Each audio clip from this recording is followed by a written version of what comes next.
Hola, bienvenidos a todos a este webinar de cumplimiento corporativo o Corporate Compliance. En él vamos a lo largo de esta hora que vamos a compartir, vamos a repasar cuáles son las técnicas, los procedimientos más habituales para cumplir con el cumplimiento corporativo. Vamos a ver en qué consiste el compliance, algo que está muy de moda en estos días, y vamos también a profundizar a través de un caso práctico, un caso real, que son siempre los que solemos utilizar en nuestras clases para que así podamos ver cómo se aterriza esto que vamos a ver desde un punto de vista más teórico. Quería comenzar con una frase de un escritor y un economista francés que dice que ninguna sociedad puede existir si no impera en algún lado el respeto a las leyes. ¿Qué quiere decir? Pues que el cumplimiento corporativo es un sistema que nació para que las empresas y las compañías se prepararan para cumplir con toda la legislación, la normativa que tienen que cumplir, pero no solo de manera legal, sino también con todos sus procedimientos éticos, su gobierno internos, sus valores, su misión, su visión, para cumplir con lo que la empresa realmente quiere ser, cómo se puede preparar para asegurarse que todas las personas que están involucradas en la compañía, desde la alta dirección hasta los empleados, sean conscientes de que hay determinados riesgos que son inherentes a todas las compañías y que hay determinada legislación, determinada normativa, incluso determinadas buenas prácticas que tienen que cumplirse. Si acudimos a la hemeroteca y buscamos qué es lo que es el cumplimiento corporativo, yo os he puesto la definición de la World Compliance Association, y nos dice que el cumplimiento corporativo es un conjunto de procedimientos y buenas prácticas adoptadas por las organizaciones para identificar y clasificar los riesgos operativos y legales a los que se enfrentan y establecer mecanismos internos de prevención, gestión, control y reacción frente a los mismos.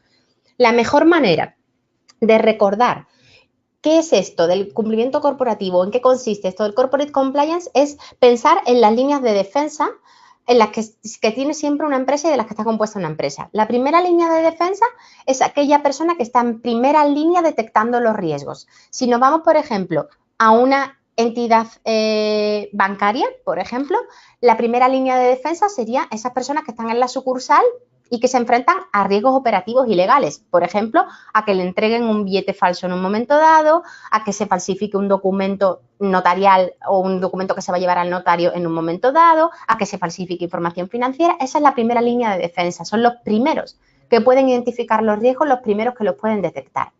Luego tendríamos la segunda línea de defensa. La segunda línea de defensa ya es el área o la función de cumplimiento corporativo. Esta función se encarga de identificar cuál es la normativa, la legislación, las best practices, los reglamentos, los códigos éticos de la compañía que la compañía debe cumplir, y se encarga de extender a todos los empleados cómo se debe cumplir con la normativa, qué hay que hacer para cumplir con toda la regulación y qué hay que hacer incluso para cumplir con la misión y los valores de la empresa, en los que ha descrito lo que la empresa quiere ser y cómo la empresa quiere ser. Eso es la segunda línea de defensa. Y ya la tercera línea de defensa es auditoría interna. Y bueno, como ya sabéis, auditoría interna se dedica ya a posteriori a analizar cómo son los procedimientos y cómo hacemos las cosas en las empresas para identificar si hay algún tipo de error. Pero es a posteriori. Cumplimiento corporativo forma parte de la segunda línea de defensa. Está ahí preparado para avisarnos de cómo tenemos que hacer las cosas en las empresas. Yo he puesto una imagen también de la World Compliance Association, que lo podéis ver en internet, donde explica de una manera muy visual en qué consiste el cumplimiento corporativo. Y como vemos, se trata de identificar lo que hemos dicho antes, la legislación, la normativa, los reglamentos, los códigos de buen gobierno, incluso las normas propias de la empresa, incluso las normas que tienen que ver con la ética y con la transparencia. Además, no podemos olvidar también que todo esto del cumplimiento corporativo tiene su origen en los códigos éticos empresariales, tiene su origen en los códigos de buen gobierno de las empresas, porque lo que se pretende es que la empresa cumpla con la normativa que legalmente se le exige que tenga que cumplir, pero también cumpla con determinadas normas éticas y con determinadas normas internas de la propia empresa. Esto se puede traducir en riesgos. Si en un momento dado no cumplimos con una normativa, no cumplimos con una legislación y nos multan, ya ahí tenemos un riesgo que se ha materializado, en este caso, en una multa, pero también en oportunidades, porque se puede utilizar toda la regulación, la normativa, incluso nuestras mejores prácticas y nuestros propios códigos internos como oportunidades para identificar cómo nos podemos gestionar mejor, qué procesos podemos mejorar internamente en nuestra compañía y qué podemos hacer de una manera diferente. Las funciones principales o cómo se traduce todo esto, pues en la identificación de los riesgos, la prevención, gestionar esos riesgos y preparar sobre todo una respuesta, una reacción a esos riesgos. Aquí visualmente nos explica en esta imagen en qué consiste el cumplimiento corporativo, aunque vamos a seguir profundizando. Si acudimos a otro tipo de supervisores, por ejemplo, en este caso al Comité de Basilea, pues nos explica y nos dice que el cumplimiento corporativo, la función de cumplimiento, la función de compliance, es una función independiente que identifica, asesora, alerta, monitorea y reporta los riesgos de cumplimiento en las organizaciones. Es aquel riesgo que puede tener por incumplimientos legales o regulatorios que pueda sufrir pérdidas financieras o pérdidas de reputación. Como hemos dicho antes, no se trata ya solo de cumplir con la normativa a la que estamos legalmente obligados a cumplir y que esto nos puede derivar, por ejemplo, en una multa económica, sino también puede ser que hagamos algo que no sea ético en un momento dado, eso tenga un impacto regulatorio en nuestra empresa. Eso también debería, la función de cumplimiento, de encargarse de decir a toda la organización cómo debemos hacer para no ir en contra de la ética de la propia empresa o la ética de la propia industria. Es verdad que es muy importante e imprescindible que la función de cumplimiento esté bien soportada, esté bien sponsorizada y esté acorde con la estructura de la empresa. Es decir, si nosotros tenemos una función de cumplimiento que no tiene un reporte directo a la alta dirección, no vamos a conseguir que esas best practices que nos están intentando implantar la función de cumplimiento realmente calen en la empresa. Es necesario que se haga cumplir tanto las normas externas, lo que hemos dicho antes, las normas legales, la regulación, la supervisión en algunas industrias que están muy reguladas, hiperreguladas, como puede ser la industria financiera o incluso la industria farmacéutica, hay una gran cantidad de regulación y cumplimiento, la función de cumplimiento debe conocer esa regulación, estar prepararse para responder a determinados hechos, a determinados eventos que le obliga la regulación a cumplir.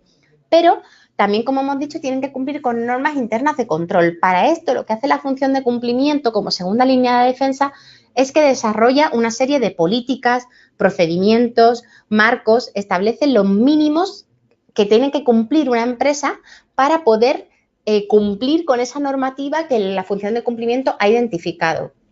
Por ejemplo, tenemos normas o políticas internas antiblanqueo de capitales, por ejemplo, y eso debe emitirlo y supervisar que realmente se esté cumpliendo la función de cumplimiento. También tenemos normas o políticas internas para la protección de los datos personales de nuestros clientes.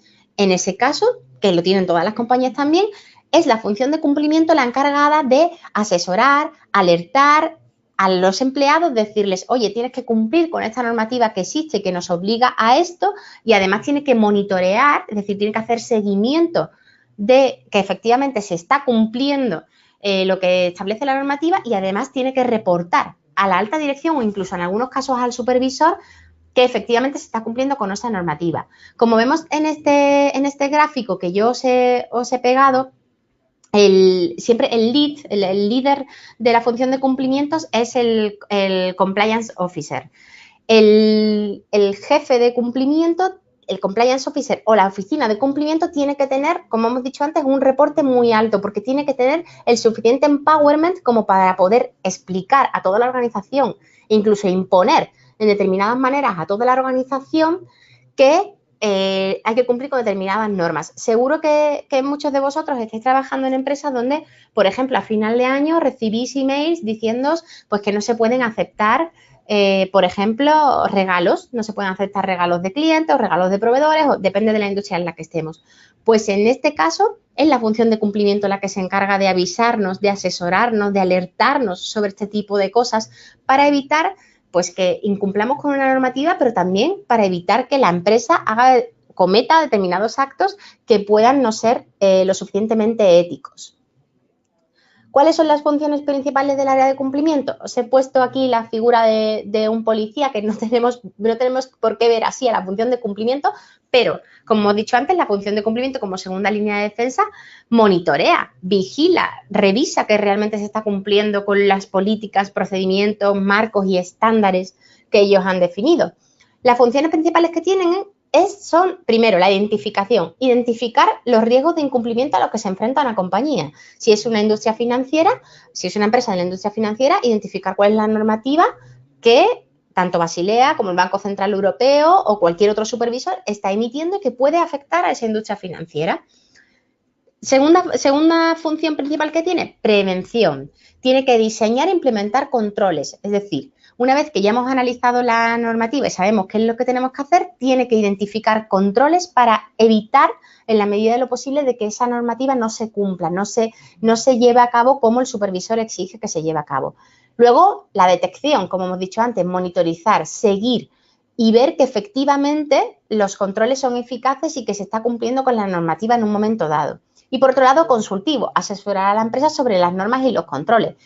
Es verdad que en muchas áreas de cumplimiento lo que hacen es que están muy pendientes de las alertas normativas que se van emitiendo. Todos sabemos que los supervisores van emitiendo, en algunos casos, una gran cantidad de regulación, incluso los gobiernos van emitiendo una gran cantidad de leyes y de órdenes que hay que cumplir. Entonces, las funciones de cumplimiento tienen sistemas para detectar esta normativa que le puede afectar de manera temprana, a partir de ahí implementar controles o diseñar cuál es la mejor manera para implantar esta normativa, luego ver que efectivamente se cumple, pero en un momento dado también hay que acudir a la función de cumplimiento a preguntar, oye, quiero hacer determinada operación al exterior, determinada operación que tiene que ver con clientes externos y no sé si esta operación cumple con nuestros valores o si esta operación contradice alguna normativa o si esta operación contradice alguna normativa no ya en mi país, sino en otro país en el que yo estoy situado, estoy basado como empresa o tengo una branch o tengo una sucursal.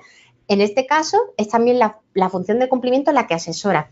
Es verdad que, no es un área jurídica, no es el departamento jurídico.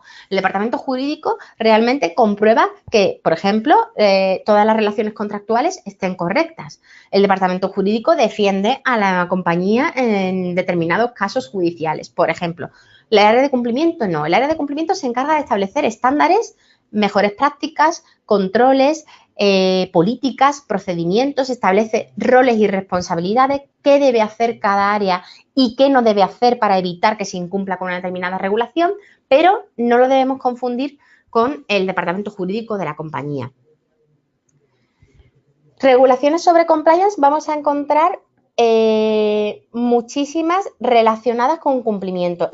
El paradigma o la normativa más básica o más primordial de cumplimiento dentro de las normativas ISO es la 19.600, pero podemos encontrar muchas relacionadas con ciertos temas de cumplimiento. Por ejemplo, la 37.001, que establece sistemas de gestión antisoborno y habla sobre una cultura empresarial ética, cómo implantar lo que hemos dicho antes, no ya solo los valores, no ya solo los imperativos legales, sino también los valores nuestros como empresa, cómo los podemos implantar correctamente en la compañía.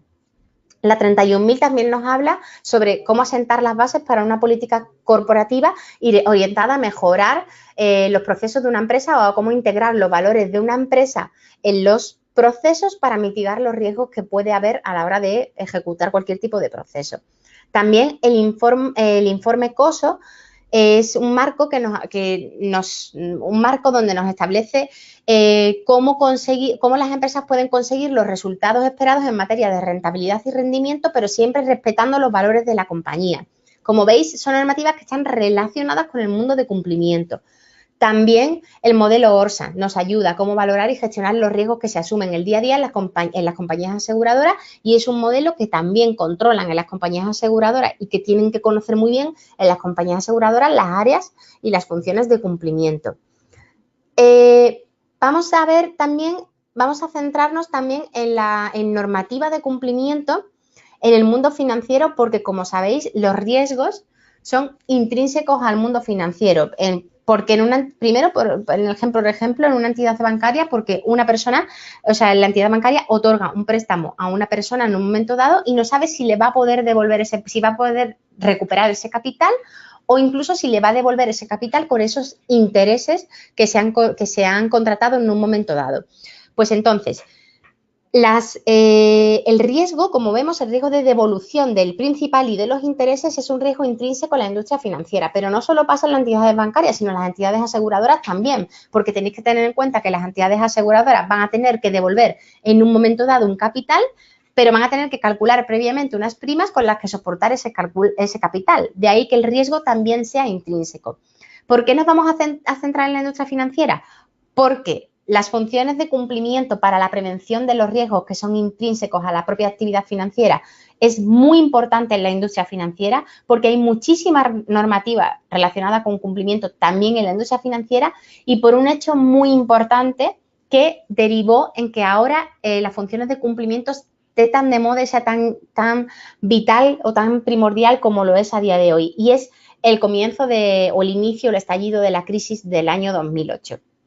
Quería poneros un poco en antecedente de por qué toda esta regulación financiera, toda esta regulación bancaria y toda esta regulación en el mundo asegurador siempre encaminada a evitar los riesgos. Como hemos dicho antes, el cumplimiento o la función de cumplimiento es funcional a la prevención de los riesgos. Establecemos áreas de cumplimiento y departamentos de cumplimiento para evitar que determinados riesgos se produzcan. ¿Qué ocurrió en el año 2008? Bueno, pues si nos atrasamos unos años antes, vemos que en el 2001 la FED bajó los tipos de interés del 6% al 1%. ¿Qué ocurrió esto? Que era muy barato acceder a una vivienda.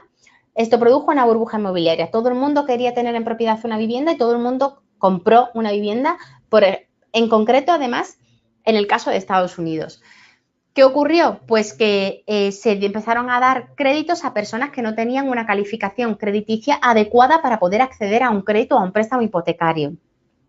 Estos préstamos de peor calidad crediticia se juntaron con otros, se paquetizaron con otros de mejor calidad crediticia, lo que se conoce como titulizaciones, y estas titulizaciones se fueron vendiendo de unos bancos de inversión a otros y de unos bancos a otros y se fueron metiendo en el sistema financiero norteamericano.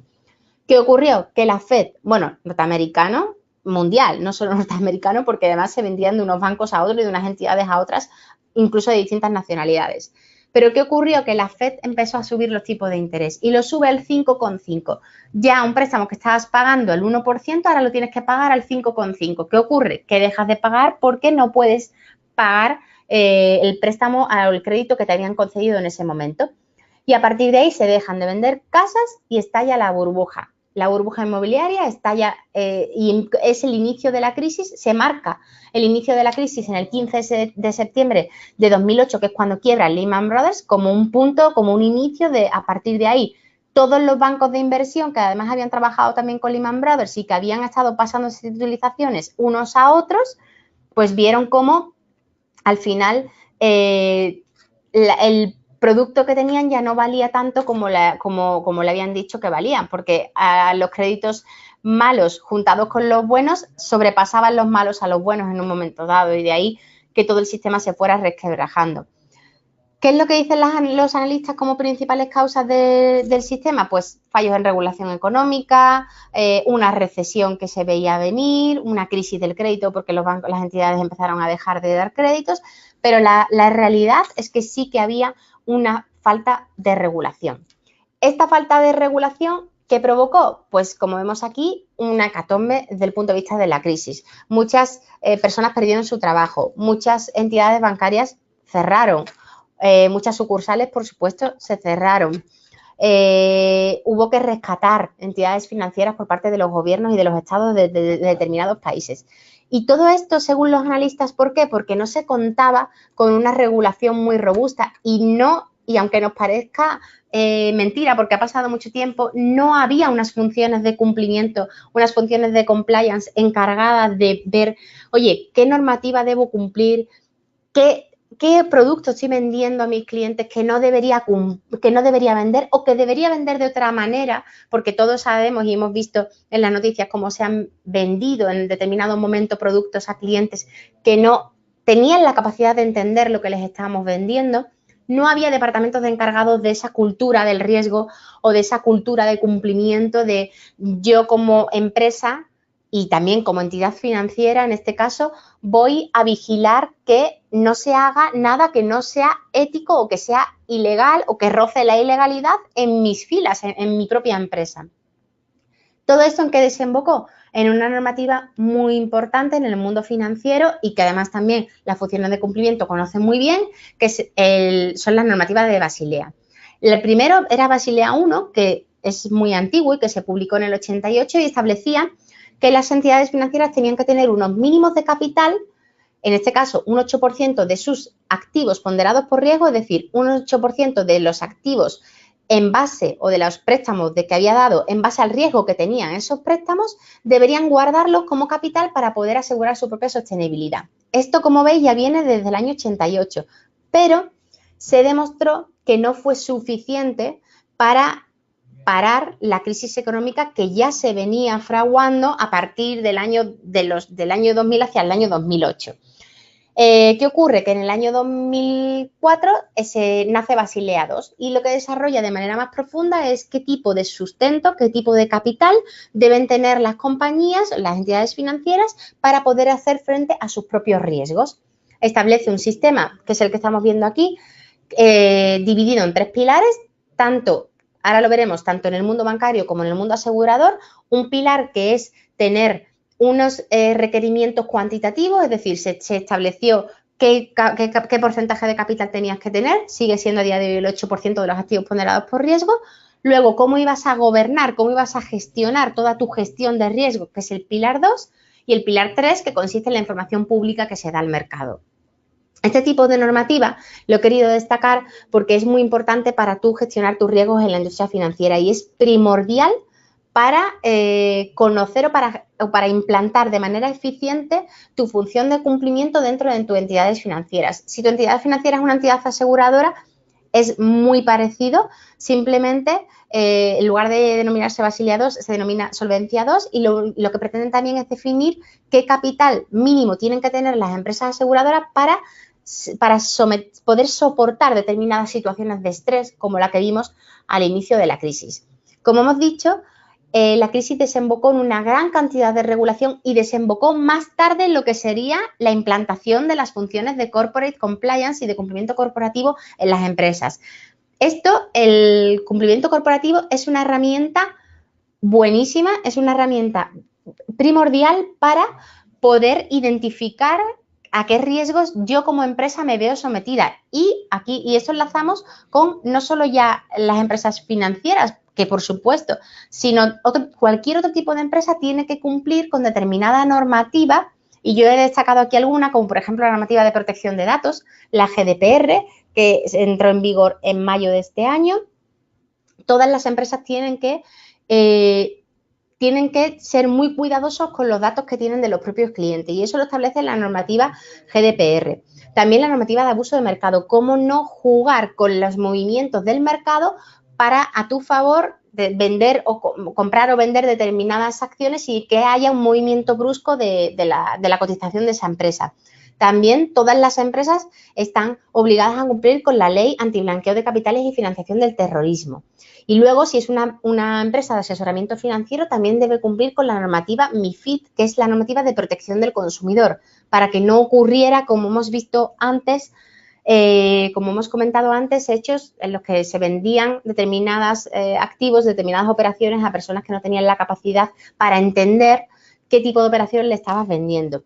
Como veis, la normativa que tenemos es variopinta, es muchísima. Yo os he querido destacar la principal y la que más utilizan las compañías para autogestionarse dentro del mundo del corporate compliance, pero al final el cumplimiento corporativo, la función de cumplimiento corporativo no es algo homogéneo, no es algo tasado, cada compañía lo implanta como considera que lo debe implantar. Nosotros lo que sí que hemos dicho antes es que el Chief Compliance Officer, en este caso el encargado de la oficina de cumplimiento, debe estar empoderado, debe tener una posición de peso dentro de la compañía para poder establecer políticas, procedimientos y hacer que estas políticas y estos procedimientos para que la normativa se cumplan también internamente en la compañía y en la propia empresa, porque si no al final nos quedaríamos en nada y no serviría para nada. No tendría sentido que fuera una oficina de cumplimiento que no dependiera de la alta dirección, porque no podría llegar a implantar nada de lo que ellos vieran que realmente la empresa tendría que cumplir.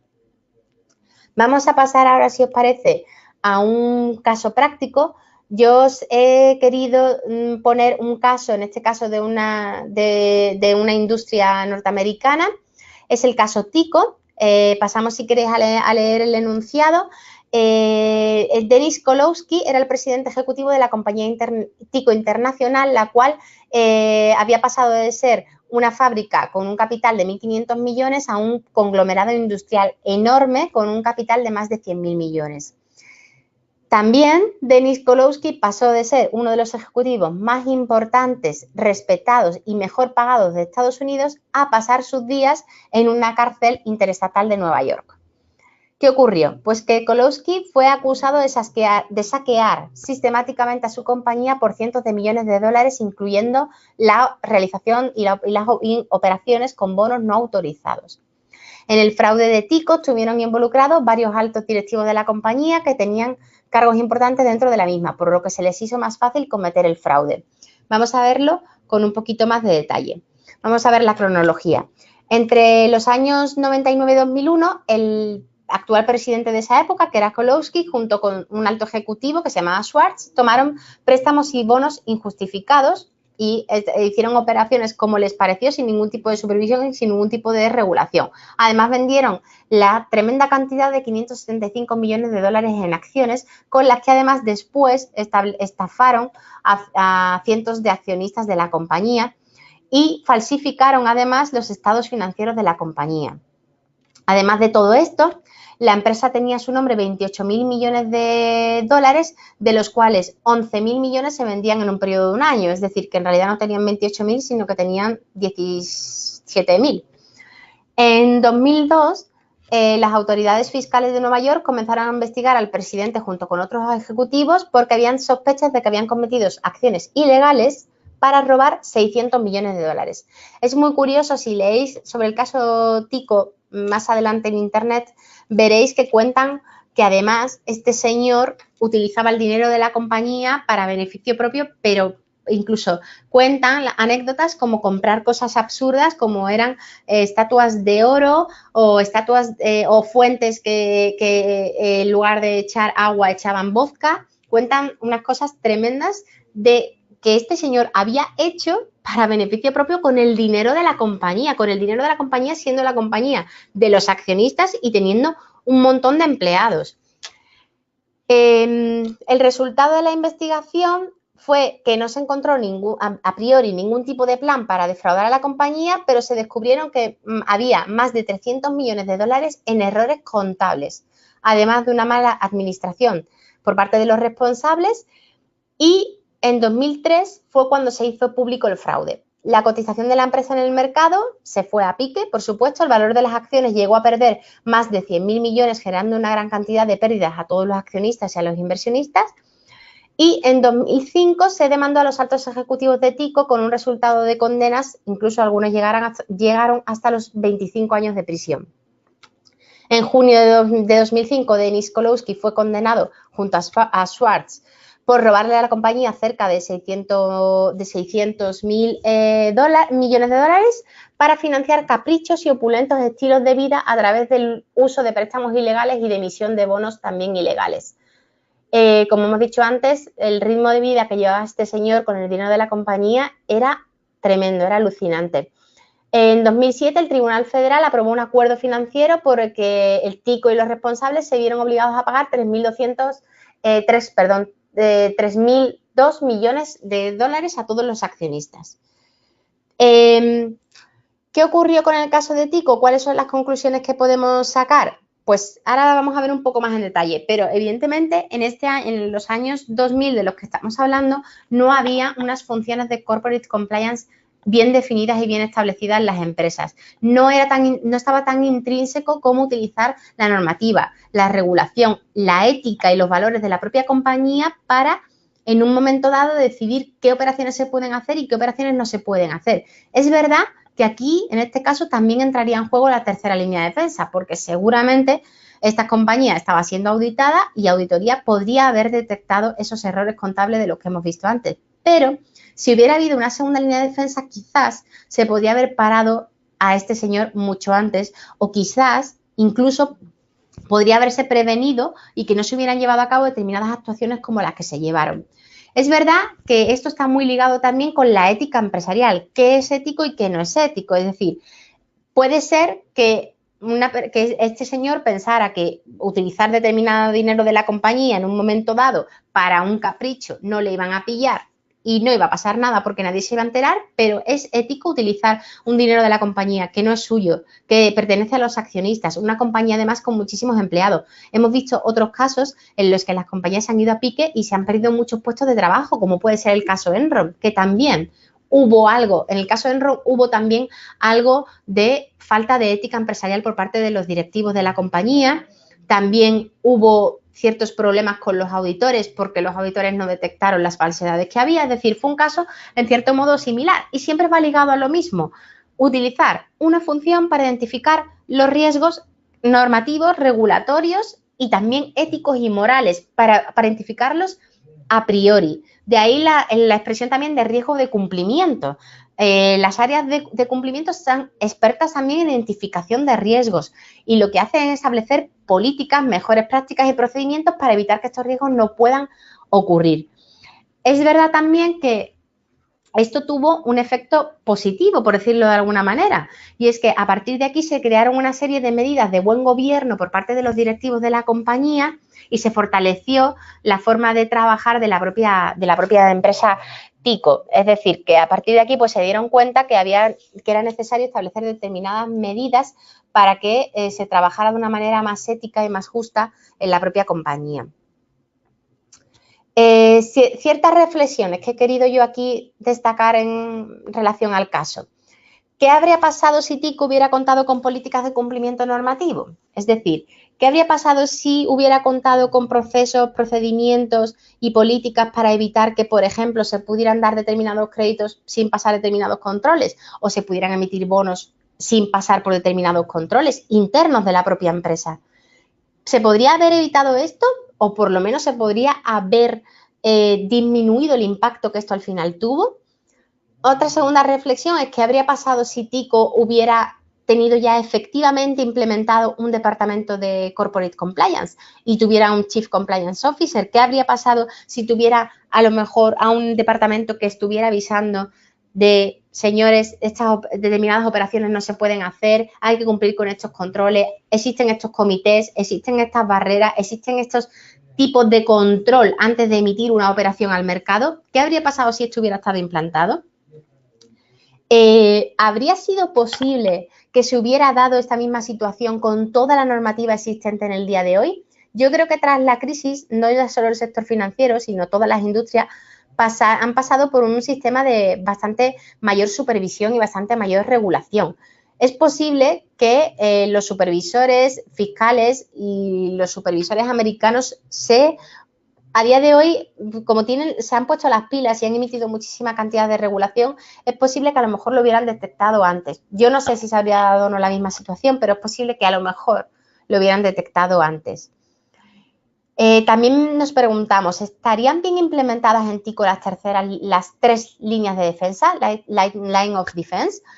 Es decir, ¿tendría efectivamente roles y responsabilidades para cada una de las líneas de defensa, donde la primera línea de defensa supiera que tiene el papel de identificar los riesgos en un primer momento, la segunda línea de defensa supiera que tiene el papel de monitorizar, asesorar, seguir y perseguir el cumplimiento normativo y regulatorio? ¿Se tendría también bien implementada una tercera línea de auditoría interna? Es verdad que probablemente no, ya hemos dicho que esto hace ya muchos años y que la industria ha cambiado, todas las industrias han cambiado muchísimo y se han pivotado muchísimo hacia la ética financiera, hacia el cumplimiento corporativo, hacia los gobiernos corporativos. Es verdad que probablemente esto a lo mejor el día de hoy habría sido diferente. ¿Tendría TICO implementadas políticas de gobierno interno en códigos de conducta? Pues hemos leído que a posteriori las implementó. es probable que no los tuviera, o si las tuviera, no fueran muy conocidas por todos los empleados o no estuvieran muy extendidas en toda la organización. Y por último, ¿cuál fue el papel de los supervisores en este caso? Es decir, ¿cuál fue el papel de los supervisores fiscales y de los supervisores de industria en este caso en Estados Unidos? Tardaron mucho, poco en darse cuenta si realmente era tan llamativo la actitud de la alta dirección de esta compañía como dicen los medios que era. ¿No tardaría a lo mejor demasiado tiempo en darse cuenta de lo que estaba ocurriendo? No lo sé, simplemente yo he querido dejar abiertas estas reflexiones y para que veáis cómo al final emplear las herramientas que nos da el cumplimiento para la identificación de riesgos y para una mejor gestión de riesgos nos puede ayudar muchísimo y puede ser muy positivo.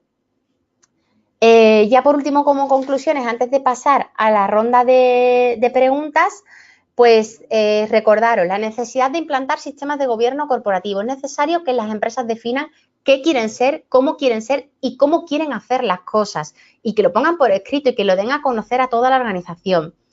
Segundo, la importancia de la función de cumplimiento para prever los riesgos. La función de cumplimiento es un sistema de gestión de riesgos, es una herramienta de gestión de riesgos y además una herramienta que puede ser muy útil y que si está bien implantada puede ser muy efectiva en las empresas. En tercer lugar, tener en cuenta el sistema de cumplimiento como medio para una correcta gestión de riesgos, como hemos dicho antes, utilizar bien y de manera bien implantada la función de cumplimiento nos puede ayudar a gestionar los riesgos en cualquier tipo de industria en el que nos encontremos. Y por último, tener en cuenta que un impacto de un riesgo de cumplimiento puede tener un impacto reputacional muy grande, muy importante, como lo hemos visto aquí en el caso de Tico, como vimos en el caso de Enron, que incluso desapareció la compañía, y como hemos visto incluso en toda la industria bancaria, que determinadas prácticas que se han llevado a cabo años pasados, pues han tenido un impacto en riesgo reputacional muy importante y muy relevante.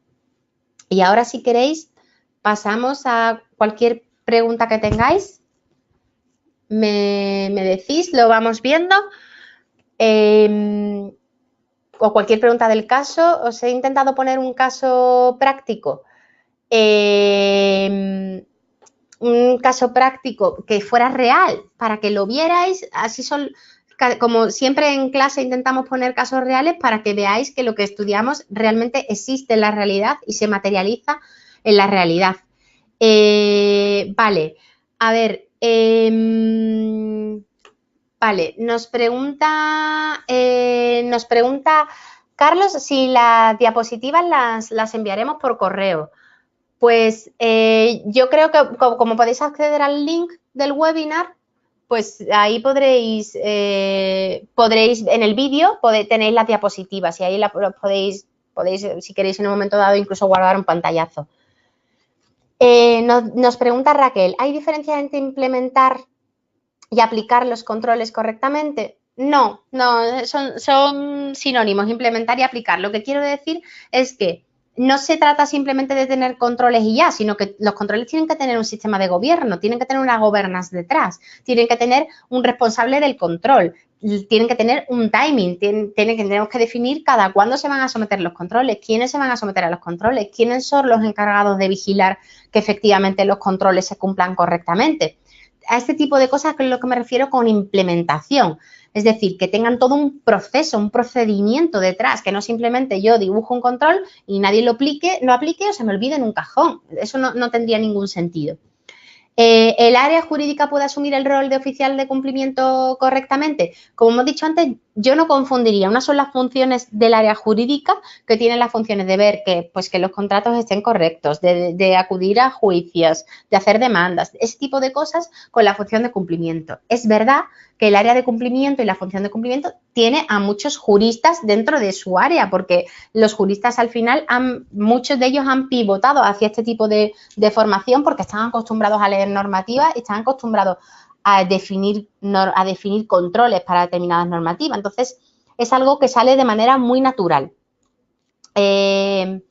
Vale, entonces, más preguntas. ¿Cuál es la relación específica del gobierno corporativo y el corporate compliance? La relación específica es el gobierno corporativo, aparte de que es una determinada, se exige a determinadas industrias que tengan una especie de políticas, documentos donde establecen cuáles son sus funciones, cuáles son sus valores, sus principios, cómo evitan ellos que se incumpla la normativa, cómo se va a establecer, qué controles se van a establecer.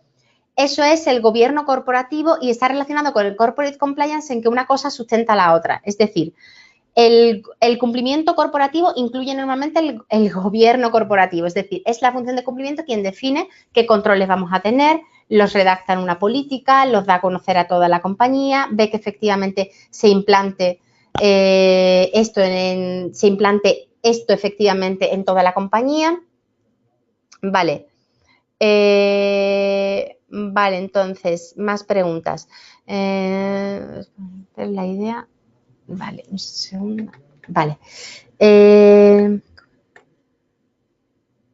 En los nuevos negocios, nos pregunta Ángela, en los nuevos negocios disruptivos, ¿cómo se puede vender la idea de que un área de riesgo y control interno es necesario? Algunas empresarias lo ven como una sobrecarga que no agrega valor a la compañía.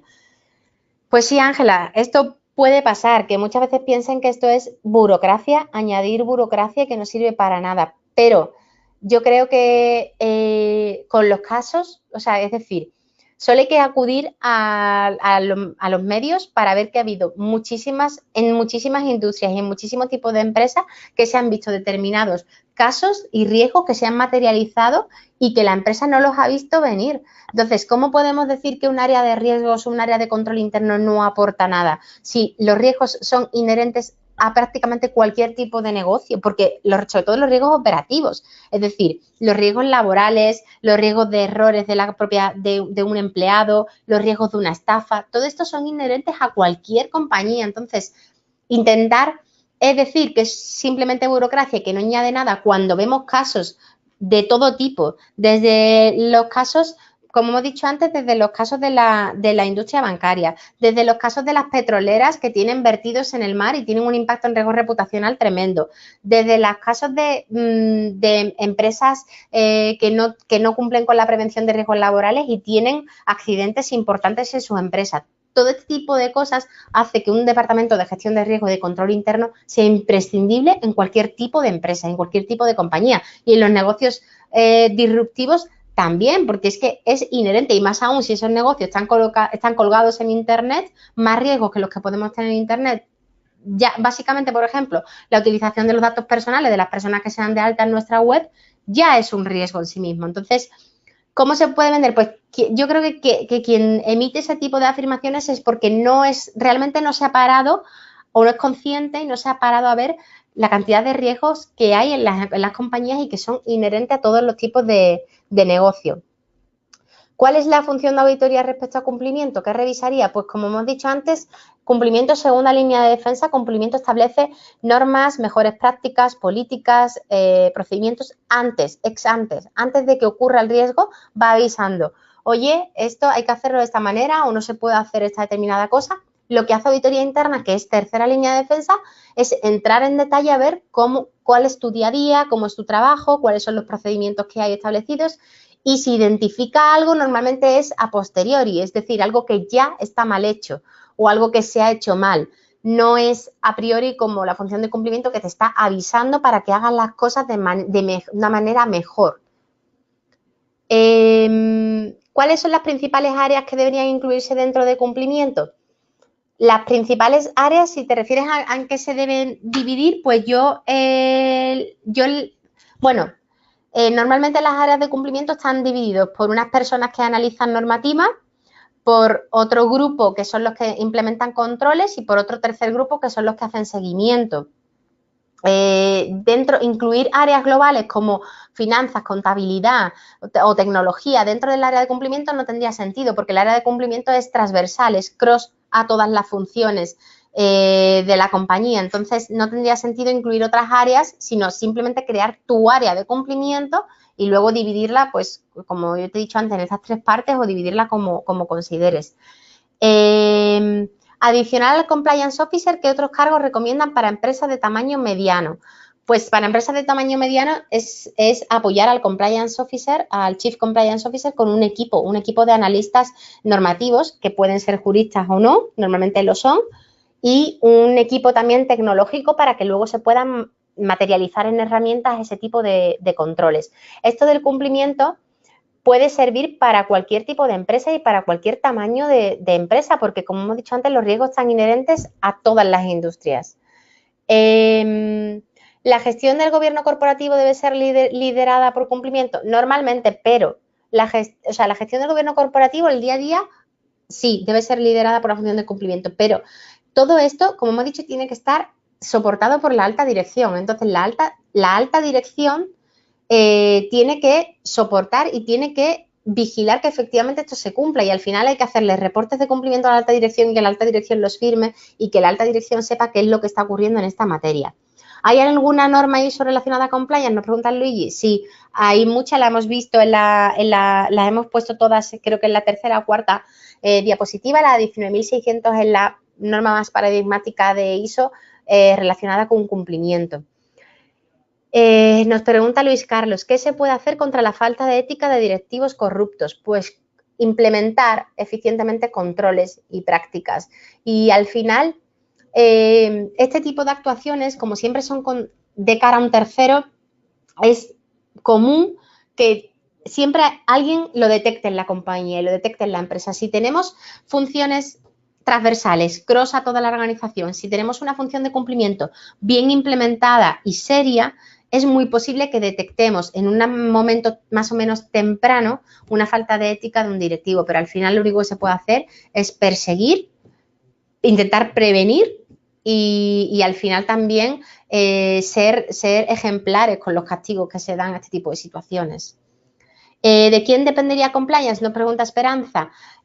Compliance tendría un Chief Compliance Officer, un jefe de cumplimiento, y este jefe de cumplimiento debería reportar normalmente al CEO de la compañía. Eso es lo más lógico para que, como hemos dicho, tuviera poder suficiente para poder implementar las políticas y los procedimientos en la propia empresa. Vale. Nos dice Romy que fraude, transparencia y seguridad de la información debería incluirse. Por supuesto, debería incluirse. O sea, yo he destacado la normativa que me parece más básica e más importante, pero fraude estaría incluido dentro de riesgo de todo tipo de riesgo operacional y de riesgo operativo que incluyen las compañías. Transparencia estaría dentro del código de buen gobierno. Y seguridad de la información y con las nuevas tecnologías, por supuesto que se debe incluir. Vale. Nos dice Federico que el COSO se ha evolucionado y se ha actualizado en 2018 y que refuerza la función de cumplimiento. Efectivamente, así es. Como hemos dicho antes, tenemos una gran cantidad de normativa relacionada con cómo implementar correctamente una función de cumplimiento. COSO es una de ellas que se ha actualizado recientemente y no viene más que a reforzar todo lo que hemos venido hablando de la función de cumplimiento. ¿Cumplimiento regulatorio lo debe gestionar también el oficial de cumplimiento de AML, de Anti-Money Laundering? Nos pregunta Claudia.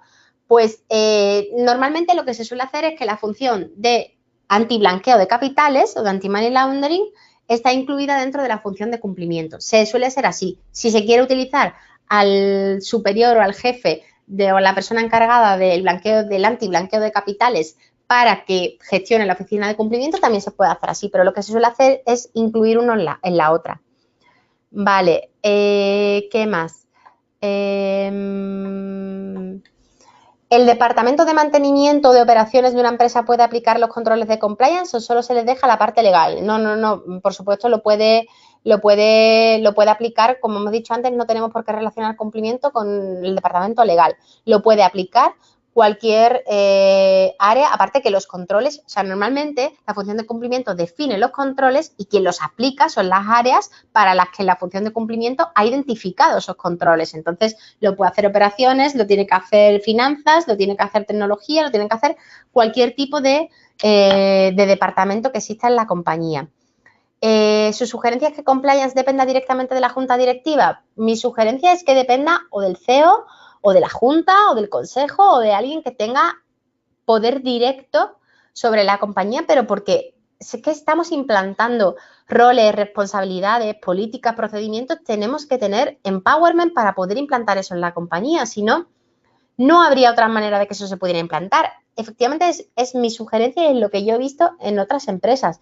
Pero, bueno, ya cada uno se puede organizar, cada compañía se puede organizar como considere, pero para mí es lo más efectivo por un tema de día a día y de propia gestión.